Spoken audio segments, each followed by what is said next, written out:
In the pristine, white-walled examination rooms of the 19th century, under the authority of men in immaculate waistcoats and polished shoes, something was happening that defies belief.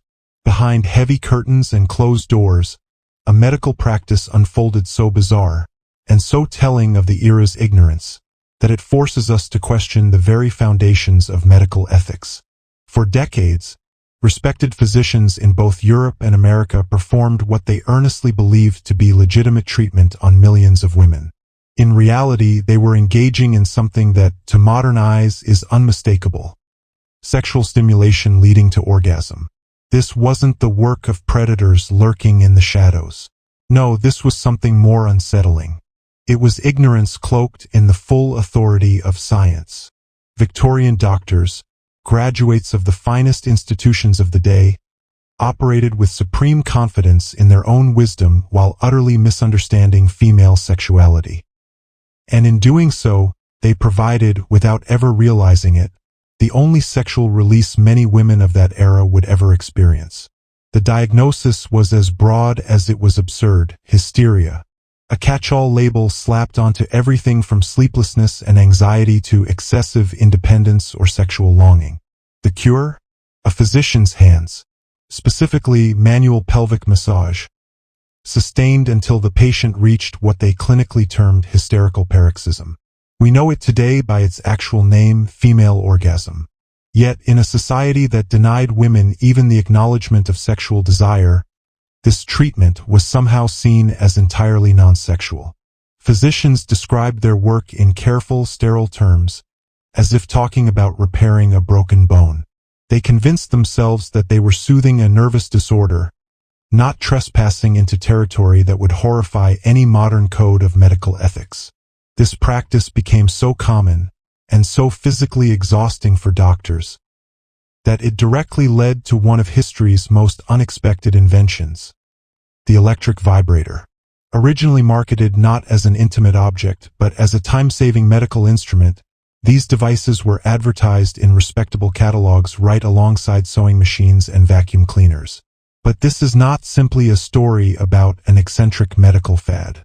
It is about something far larger and far more uncomfortable. In an age when women had virtually no legal rights, no sexual agency, and their bodies were regulated by laws and customs they did not make, this treatment was not liberation. It was a symptom of systemic oppression.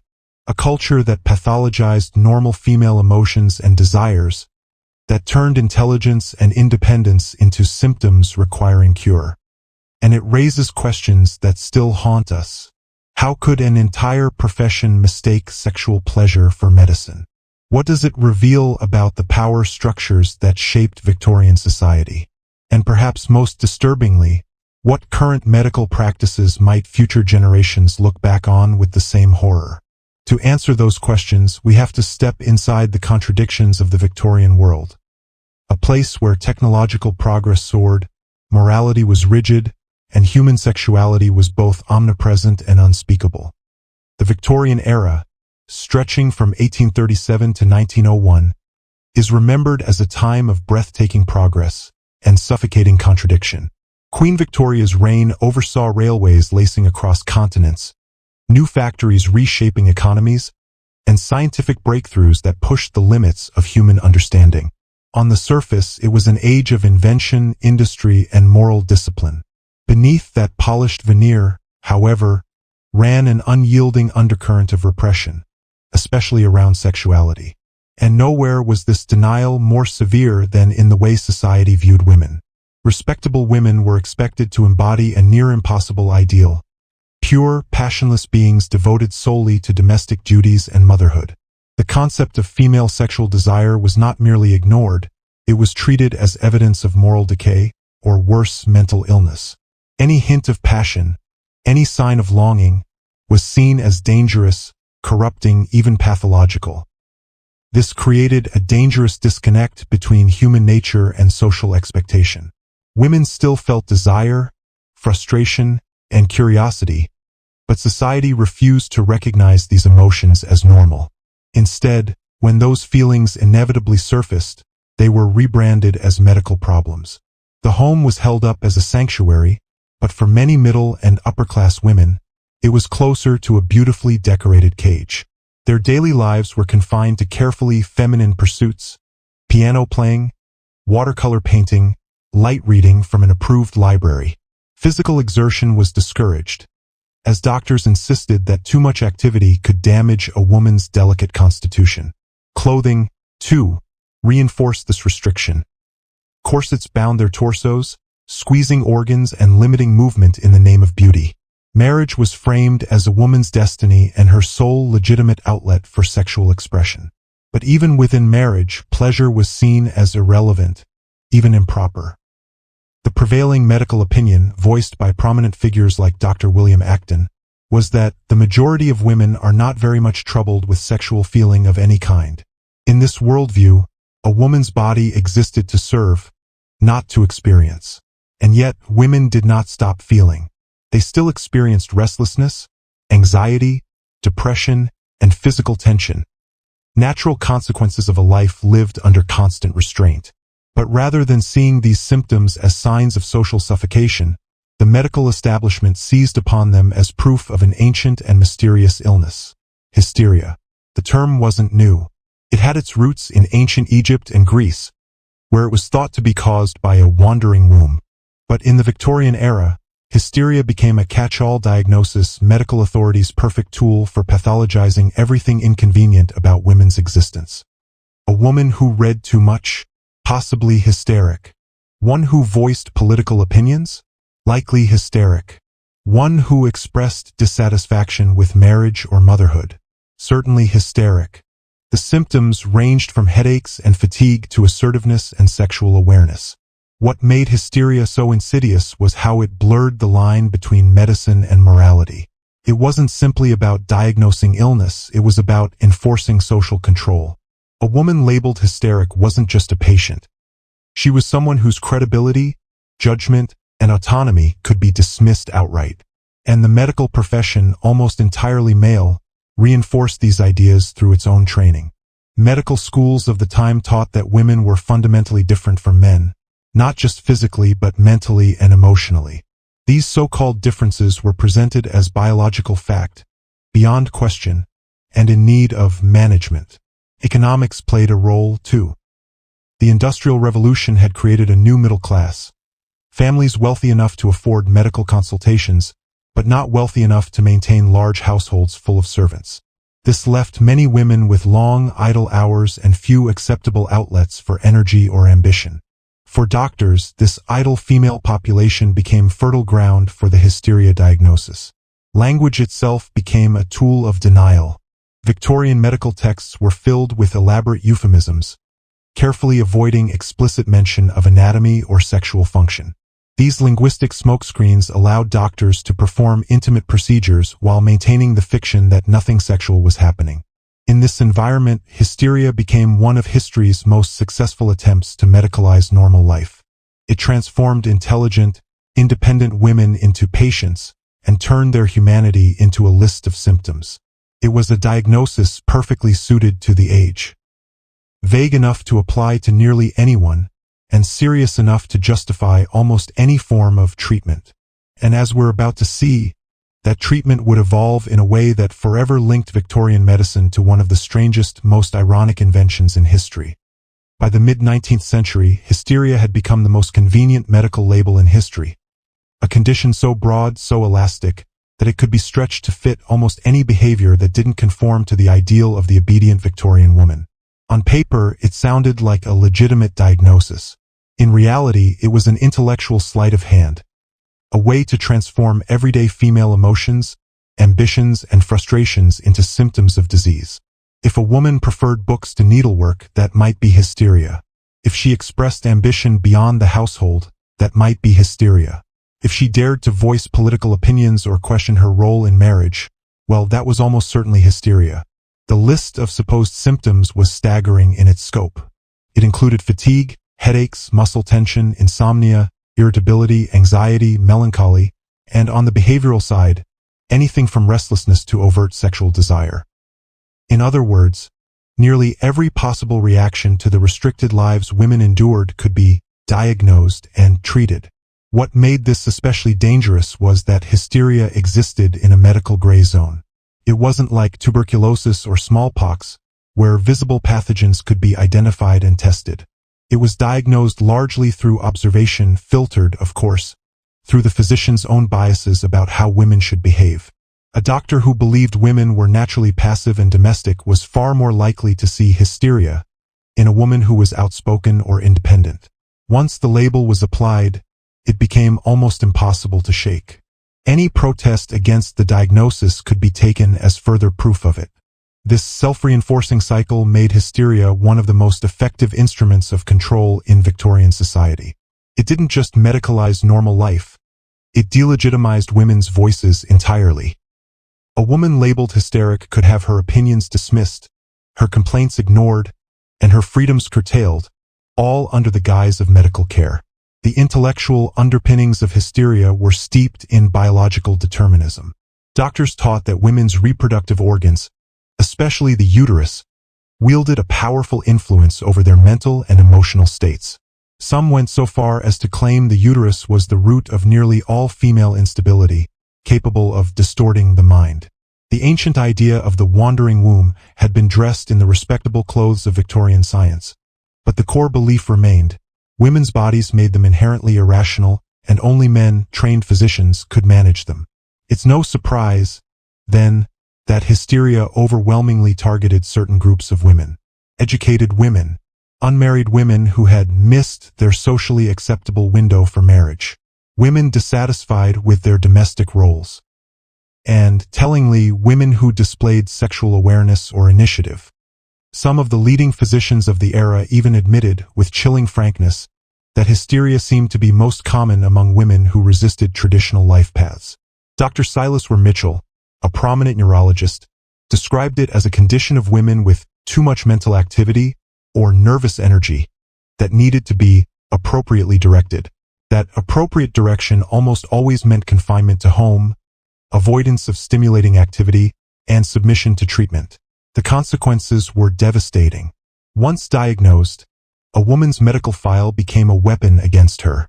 Her own testimony about her health or well-being could be disregarded entirely. If she objected to treatment, that resistance could be logged as yet another symptom. It was a perfect trap. The only way to prove you weren't hysteric was to act exactly the way society wanted you to, which, of course, meant surrendering any claim to independence. The reach of hysteria went beyond the individual patient. It reinforced a broader societal narrative that women were delicate, unstable, and in constant need of male guidance. It provided a pseudoscientific excuse for keeping them out of politics, higher education, and professions. After all, if women's minds were so easily distorted by their own biology, how could they possibly be trusted to make decisions for themselves? In hindsight, the sheer breadth of the hysteria diagnosis reveals more about the fears of Victorian society than about the women it targeted. Excessive reading, political engagement, intellectual ambition, these weren't medical symptoms. They were threats to the established order. But if hysteria was an invention of social prejudice, its treatments were about to become a creation of medical imagination. The Victorian doctor, faced with a patient whose nerves needed calming, would soon turn from conversation and confinement to a far more physical solution. One that would demand not just a physician's authority, but his hands. And as we move into that next chapter, we'll see how the treatment for hysteria evolved from the bizarre to the outright unbelievable, leading directly to one of history's most ironic medical devices. At first, the treatments for hysteria were almost as vague as the diagnosis itself. Doctors prescribed marriage, pregnancy, long periods of enforced rest. Women were told to avoid any intellectual strain, to stay indoors, to focus on needlework or other soothing domestic activities. But as these so-called cures failed to deliver results, physicians began to experiment with something far more direct and far more intimate. They started to work with their hands. It began with growing frustration in the medical community. Women who had dutifully followed the prescribed life, married, born children, stayed in the home, were still turning up in doctors' offices with the same complaints. Anxiety, irritability, sleeplessness, physical tension. The persistence of these symptoms forced physicians to search for a more mechanical solution. One of the early proponents of this approach was Dr. Hugh Lennox Hodge, a prominent gynecologist at the University of Pennsylvania. His writings described therapeutic manipulation of the reproductive organs to restore proper function and relieve nervous tension. Radical at first, these methods quickly gained acceptance as other doctors reported similarly successful outcomes. The medical reasoning was built on the Victorian idea of nervous energy.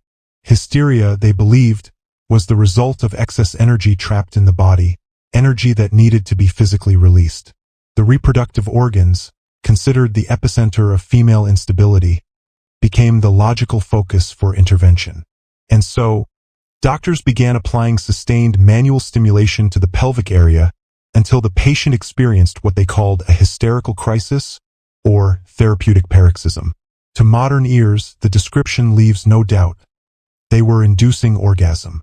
But to the Victorian physician, this was simply the nervous system resetting itself. Sessions could last anywhere from half an hour to a full hour. Medical notes from the period, written in clinical, detached language, described flushed cheeks, rapid breathing, and muscular contractions as evidence of successful treatment. These signs were dutifully recorded, not as sexual responses, but as proof of symptom relief. The physical demands of this work were not insignificant. Doctors began complaining of hand cramps, arm strain, and general exhaustion from treating multiple patients in a single day. Medical journals even coined a polite term for it, practitioner fatigue. It's almost absurd to imagine Victorian medicine, so famously repressed about sex, had inadvertently given its doctors a physically demanding job that required them to bring patient after patient to orgasm, all while maintaining a rigid belief that nothing sexual was happening. And yet, within their moral framework, it made sense. By cloaking the procedure in dense medical jargon and theoretical justifications, they shielded themselves from recognizing its true nature. This compartmentalization allowed them to protect both their reputations and their sense of professional propriety. But the human body doesn't yield to denial so easily. The frequency and popularity of this treatment created a problem. The demand outpaced the doctor's physical ability to deliver it. And that looming shortage of manual endurance would lead to one of the most unlikely innovations in medical history. It's here, in this bizarre intersection of sexual ignorance and industrial creativity, that the electric vibrator was born. Originally designed not for private pleasure, but as a labor-saving medical tool, it promised to deliver the necessary stimulation quickly, efficiently, and without tiring the physician's hands. In their minds, it was no more scandalous than a stethoscope or surgical scalpel, just another instrument in the doctor's bag. The irony, of course, is that this invention would one day leave the medical realm entirely, becoming an openly acknowledged device for sexual pleasure. But before it made that leap, it would be sold, advertised, and even displayed alongside the most respectable household appliances of the Victorian age. And as we step into that part of the story, we'll see just how deeply society could bury the truth, hiding sexual reality in plain sight. By the late 19th century, hysteria treatment had become a full-blown industry, and it was wearing doctors out. The manual techniques, though effective by their standards, were time-consuming and physically exhausting. Physician fatigue was no joke. Some reported performing a dozen or more sessions in a single day, each lasting up to an hour. This was not sustainable. The solution came from a curious combination of Victorian ingenuity and complete sexual ignorance. The answer was simple: mechanize it. In 1883, British physician Dr. Joseph Mortimer Granville unveiled his invention, the first electric vibrator. He called it the percutor, and in his eyes it was purely a medical tool. Powered by batteries, it delivered rhythmic, mechanical stimulation without requiring constant manual effort. It was designed to save the doctor's hands, not to satisfy the patient's sexuality. Granville wasn't even thinking about women's pleasure. In fact, he initially promoted the device for a wide range of ailments: headaches, arthritis, muscle fatigue. But it didn't take long for physicians to recognize how perfectly it could be applied to hysteria treatment. Within a decade, the vibrator had become a common fixture in medical practices across Europe and America. Companies rushed to produce their own models. Some were small and handheld. Others were large, table-mounted contraptions that looked more like industrial machinery than anything you'd find in a bedroom. The Vibratile company offered over 20 different attachments, each with a therapeutic purpose, though the most popular were those intended for female disorders. The genius of the era's marketing lay in its innocence, or perhaps in its denial. Early advertisements described vibrators in the same breath as sewing machines or vacuum cleaners. In the 1910 Sears catalog, several models appeared under the health and beauty aid section, right between hairbrushes and household appliances. The Hamilton Beach Company promoted theirs as offering gentle rhythmic massage for ailments ranging from nervous exhaustion to household fatigue. Respectable women's magazines ran these ads without a trace of embarrassment. The cultural denial was so strong that the idea of a vibrator as a sexual device simply didn't register, at least not publicly. The language was coded, the claims broad, and the sexual nature of the device buried under layers of medical legitimacy. Technologically, these machines were surprisingly advanced. Many offered variable speeds, interchangeable heads, and even heating elements for enhanced therapeutic effect. Instruction manuals were meticulous, listing recommended settings and treatment durations for a variety of conditions. The Arnold vibrator, for example, came with a detailed chart outlining precise application methods for pelvic congestion or nervous irritability. The commercial success was staggering. By 1900, more than a dozen major manufacturers were producing medical vibrators, with annual sales reaching hundreds of thousands of units. Some companies grew into industrial powerhouses, distributing their products internationally and cementing their reputations as leaders in therapeutic technology. Medical schools even began training doctors in the proper operation of these devices. Detailed curricula covered everything from speed settings to inducing the therapeutic response. Professional journals published glowing case studies praising the vibrator's efficiency over manual methods. But perhaps the most significant shift came when physicians began recommending that women purchase their own devices for home use. This was framed as a matter of convenience. Patients could continue treatment without frequent office visits. In reality, it was the first widespread introduction of mechanical sexual stimulation into private homes. None of this was acknowledged, of course. The medical establishment remained convinced, or at least pretended, that these devices were purely therapeutic. The truth sat hidden in plain sight. Doctors were essentially prescribing masturbation. In hindsight, the vibrator's journey from the clinic to the bedroom seems inevitable. But in the moment, it was just another example of Victorian medicine's ability to bury sexuality under the weight of medical jargon and moral posturing. And behind those layers of denial lay the human stories, patients whose experiences reveal the gap between what the doctors thought they were doing and what the women actually felt.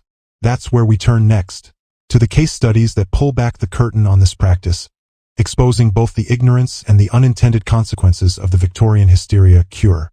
For all the polite euphemisms and lofty medical theory, the truth of hysteria treatment is best revealed in the physician's own case notes. Stark, detailed accounts that were meant to prove scientific precision, yet accidentally expose just how little these doctors understood about what they were doing. One of the most prolific was Dr. Horatio Storer, a respected Boston gynecologist. In the American Journal of Obstetrics, he documented the treatment of a 28-year-old unmarried woman identified only as Miss B. She suffered from insomnia, nervous tension, and what Storer described as inappropriate mental excitement. His prescription? Twice-weekly manual sessions lasting about 45 minutes each, during which he performed systematic pelvic manipulation until the patient experienced what he termed a satisfactory nervous release. His notes described the outcome clinically: flushed cheeks, rapid breathing, muscular contractions, and afterward, a marked improvement in sleep and temperament. To him, these were purely therapeutic signs, but to modern eyes, they are unmistakable descriptions of orgasm. Another case came from Dr. Edward Clark of Harvard Medical School, involving a married woman, Mrs. Catherine Whitman. She was treated for nervous agitation and domestic dissatisfaction. Clark noted, without apparent irony, that she seemed to gain far more relief from his treatments than from ordinary domestic relations. In other words, the doctor's precision and focus on her response provided what her marital life did not. He attributed this to medical technique rather than to the simple reality that, unlike her husband, he was paying attention to her pleasure. Across the Atlantic, Dr. François Laliou at Paris's Salpêtrière Hospital treated women from all social classes. His records showed no difference in therapeutic response between wealthy and working-class patients, an observation he saw as proof of hysteria's universality, but which we now recognize as evidence that female sexual response cuts across all boundaries. Perhaps the most troubling are the cases involving adolescents. Dr. Robert Barnes, writing in the British Medical Journal, described treating girls as young as 14 for premature hysterical development. In one case, he detailed sessions with a 16-year-old, Miss M, who was overly curious about adult matters. What he called a successful intervention was, in reality, the medicalization of normal adolescent sexual awakening. The arrival of mechanical vibrators brought even more meticulous documentation. Dr. Arnold Snow's 1904 study in the Journal of the American Medical Association tracked 40 patients over 6 months of vibrator treatment. He recorded everything: average response time, optimal device settings, recommended frequency of sessions. His conclusions read like the first scientific study of female orgasm, though he never used that word. Snow advised a minimum of twice-weekly treatments for optimal benefit, inadvertently creating one of the earliest formal schedules for regular sexual release. Some patients, however, seemed to know exactly what was happening. Dr. James Hutchinson at London's Royal Free Hospital noted women who requested more frequent sessions or expressed particular enthusiasm for certain methods. One patient, identified as Mrs. L, reportedly told him his treatments provided relief unlike any other.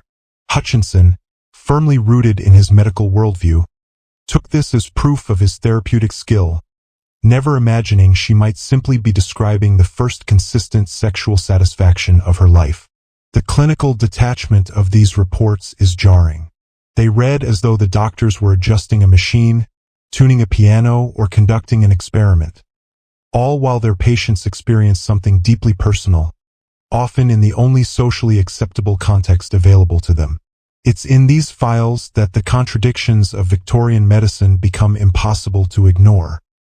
The physicians' unwavering belief in their moral and scientific authority allowed them to describe, publish, and even teach these procedures without acknowledging the obvious. And the women, whether aware or not, navigated a strange, unspoken territory between the repression of their public lives and the private, if unacknowledged, pleasure of the examination room. But this unshakable facade was not going to last forever.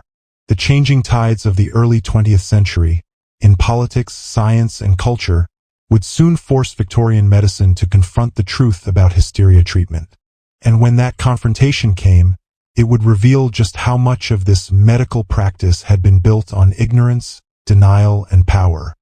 The unraveling of hysteria treatment didn't happen overnight. For years, the practice carried on under its protective shield of medical authority and societal denial. But by the early 20th century, cracks were beginning to form, and they would only widen as the world changed. The first fissures came from an unlikely source: the moving picture. Early cinema began portraying vibrators not as medical tools, but as objects of sexual use. These images, far more explicit than the printed page, made it increasingly difficult to pretend the devices were purely therapeutic. For the first time, the public could see what had been hidden in sterile descriptions. Around the same time, Sigmund Freud was shaking the foundations of how people thought about the mind and sexuality. Though many of his ideas about women were deeply flawed, Freud broke a cultural taboo by openly acknowledging that women possessed sexual drives and could experience sexual satisfaction. This directly challenged the Victorian medical model, which had denied the existence and importance of female pleasure. The political landscape was shifting too. The women's suffrage movement was gaining strength, demanding not only the vote but also a re-examination of women's roles in society.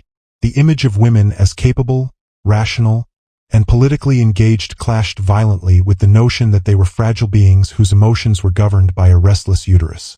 Then came World War I. With so many men away at the front, women stepped into roles they had long been denied: working in factories, managing farms, and even serving in military support positions.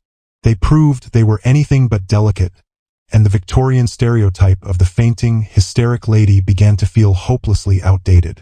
The war also produced a generation of men returning with shell shock, a psychological condition with symptoms eerily similar to those once attributed to hysteria. Suddenly, emotional distress was no longer considered an exclusively female problem, undermining one of the central assumptions behind the hysteria diagnosis. Meanwhile, the marketing of vibrators was quietly evolving. Advertisements began shifting away from overtly medical claims toward language about personal wellness and private satisfaction.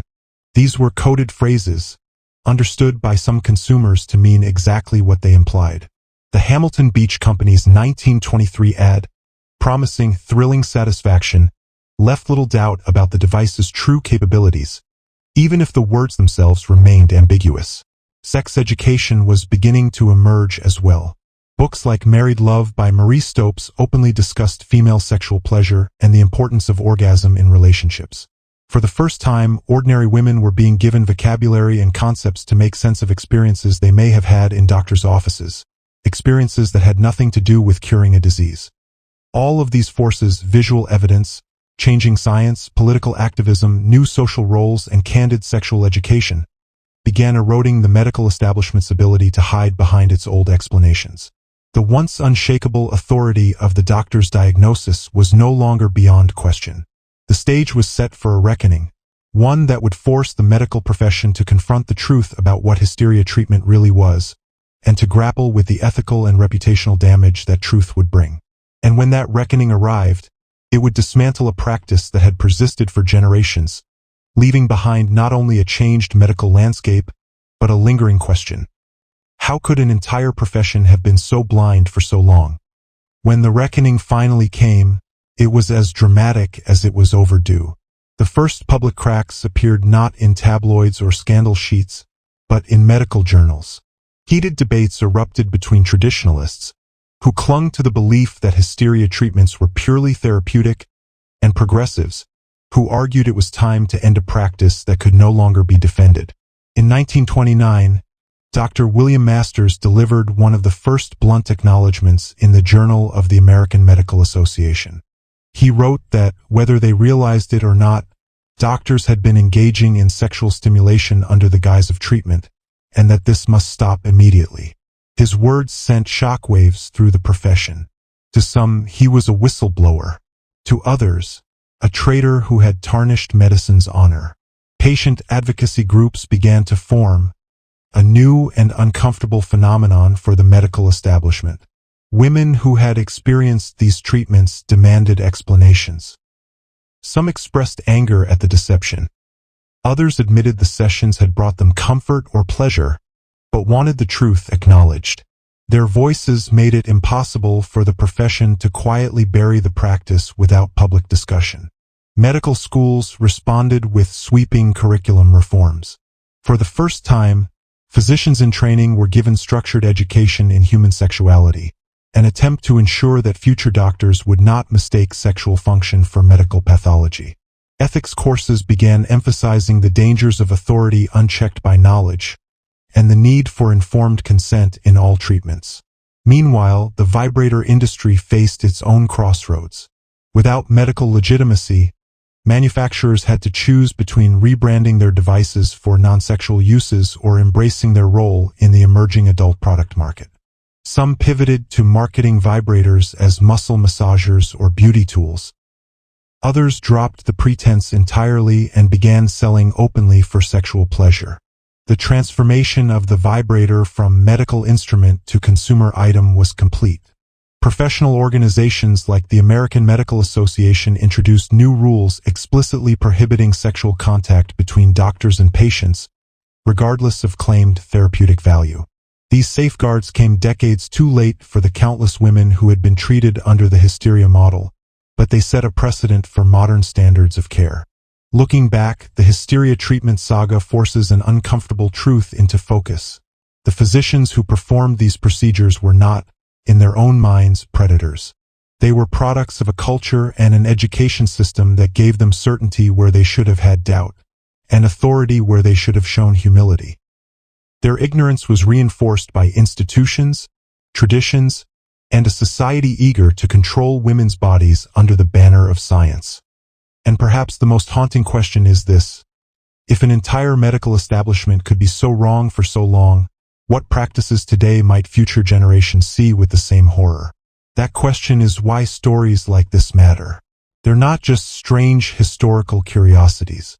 They're warnings, reminders that authority must be questioned, that accepted wisdom can be built on bias, and that progress depends on those willing to pull back the curtain. The Victorian hysteria cure is gone, but its lessons remain. And if this chapter of history has taught us anything, it's that what hides behind the language of medicine can sometimes reveal more about the society that invented it than about the patients it claimed to heal. So when you think about this story, about the doctors who believed they were curing illness while delivering something entirely different, remember, history doesn't always come to us neatly labeled.